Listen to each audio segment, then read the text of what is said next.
Ce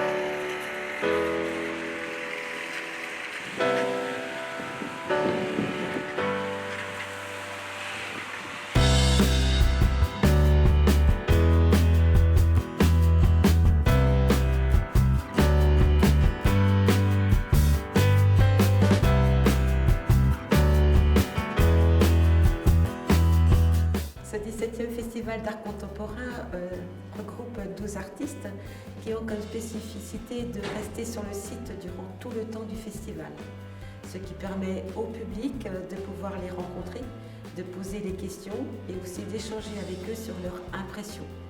Souvent, un artiste crée une œuvre et en échangeant donc avec le public, peut-être lui aussi découvre autre chose que ce qu'il avait voulu montrer. Le fait que les artistes viennent de tout coin de la France et soient confrontés avec d'autres qui sont peut-être un peu plus locaux est aussi une ouverture, parce que ce festival aussi se base sur l'ouverture, l'échange, de savoir comment évolue leur travail, comment eux ils travaillent dans leur région, comment ça se passe ici. Donc c'est vrai que c'est très enrichissant et pour le public et pour eux. Moi, ça fait 2 ans un petit peu que j'ai des contraintes d'espace et de temps. Mais malgré tout, je voulais continuer à travailler sur des grands formats. Donc, j'ai pris la décision de travailler sur des bandes de papier cuisson, papier sulfurisé, très peu cher, ce qui me permettait d'avoir de l'audace en peinture. Et c'est un travail qui est un peu de l'ordre de l'esquisse. Il y a 1 ou 2 couches de peinture, et en général, la peinture à l'huile se décline en 10 couches. Et le propos, c'est un espèce de dialogue entre peinture et cinéma, c'est-à-dire surtout au niveau de la durée. Je travaille à partir d'un photogramme.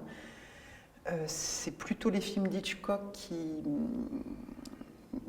m'ont intéressée, parce que c'est un très bon coloriste. Il y a eu aussi Clouzot, mais surtout Hitchcock, et aussi pour ces moments de suspense, comme ça, comment ça se passe dans la durée. Et les photogrammes permettent d'avoir une autre narration, puisqu'on n'a pas l'instant d'avant ni l'instant d'après. On ne reste pas le même temps devant une peinture que devant un film. Donc voilà, c'est toutes ces problématiques-là qui m'intéressent. Notre attachement à la culture est vraiment fondamental. Il renvoie pour nous à une conception du monde et au droit de chacune et de chacun d'être surpris et bousculé dans ses certitudes, d'accéder à la compréhension des autres, de manifester son esprit critique. Elle constitue le socle qui fonde le sentiment d'appartenance au genre humain et elle nourrit la fraternité. La culture, le droit d'y accéder, renvoie toujours à la question du sens, de la compréhension et de la capacité d'agir pour changer sa propre vie et celle des autres.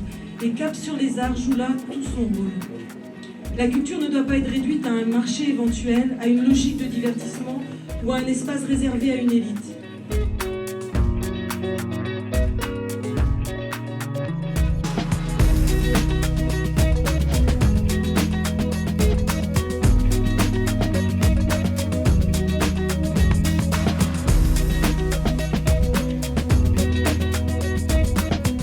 Bonjour, je m'appelle Patrick Vaillant, j'habite Saint-Malo, je suis artiste peintre sculpteur et actuellement pour Cap sur les Arts, j'expose mes sculptures sur le salon de Perros-Guirec pour les 4 ou 5 jours encore à venir.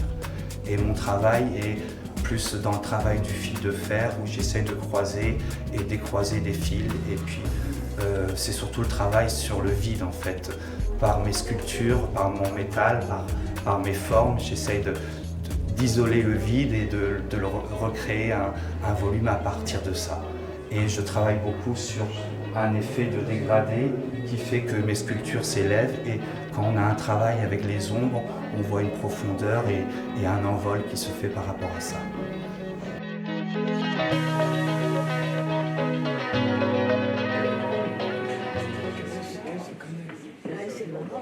Bonjour, je m'appelle Pascal Simonet, je viens de la région parisienne et je suis artiste plasticienne et principalement je dirais que je suis estampillère. En fait, j'ai longtemps travaillé sur bois où j'utilisais la peinture comme médium sans être, je ne dirais pas que je suis tout à fait peintre, mais j'utilisais la peinture et je ponçais, je grattais beaucoup de bois. Et puis petit à petit, je suis passée au papier sur lequel j'ai travaillé sur papier et parfois sur toile Et je travaille essentiellement à partir d'estampes, c'est-à-dire soit un estampage, comme vous pouvez le voir ici, à la peinture, où je fais mes tampons et j'imprime à la peinture. Donc en fonction de l'humidité, de la peinture que je mets, etc., j'ai un rendu différent. Ou alors avec une impression à la presse, comme une gravure, et je travaille essentiellement sur une matrice carton. Donc je travaille la plaque carton comme on travaille la plaque de métal, et contrairement à ce qu'on croit souvent, la plaque de carton est très résistante. Et j'imprime donc à partir de ces matrices carton. Mais dans mon travail interviennent deux choses très importantes. C'est d'abord que je retravaille toujours mes impressions. Je ne fais pas une impression comme beaucoup de graveurs le font, c'est-à-dire qu'ils font une gravure et ensuite ils impriment. Je retravaille toujours mes impressions, essentiellement avec des traits ou des grattages. Pour moi, c'est très très important. J'ai fait beaucoup de recherches, enfin mes recherches tournent beaucoup autour d'une forme, d'une impression et du trait. Et dans mon travail, il y a une part très importante du hasard et du construit, et j'aime beaucoup cette confrontation des deux.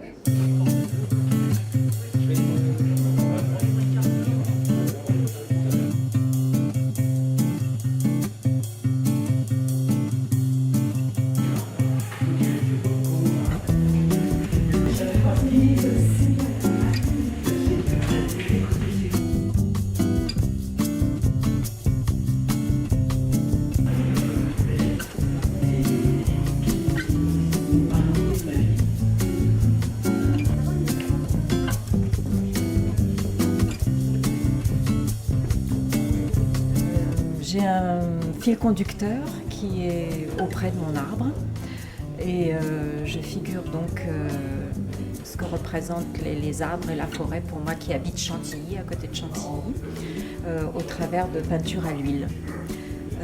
Donc je suis partie de l'écorce dans des détails de peinture. Ce sont des images qui sont derrière vous, jusqu'à l'élancement des grands arbres. Et en fait, j'aime à croire que l'arbre communique un peu de sa force à celui qui est à son pied.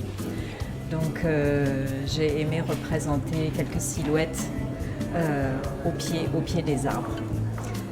Donc j'utilise la peinture à l'huile en une longue superposition de couches en fait, qui amène à donner un grain. Parce qu'en séchant, les couches se superposant, cela amène une espèce de relief rugueux comme ça, qui symbolise un peu l'écorce de l'arbre.